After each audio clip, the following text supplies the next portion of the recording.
AHP ash content tester for plastic material. It is actually high temperature furnace. I'm just showing you how to set the temperature. You need to make the main switch on.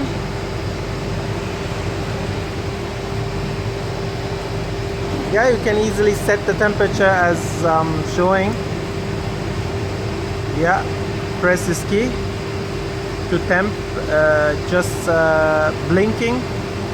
Using up and down arrow keys you can set the temperature. After setting the required value you need to click on set.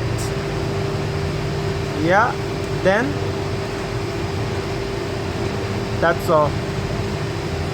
The new temperature just being set in the indicator, and you can easily use it.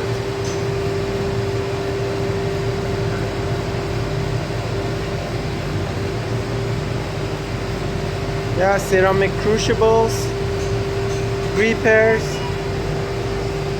and this is the way how to use the gripper and ceramic crucible and closing the door of the furnace. This is a high temperature furnace from AHP Plastic Makina.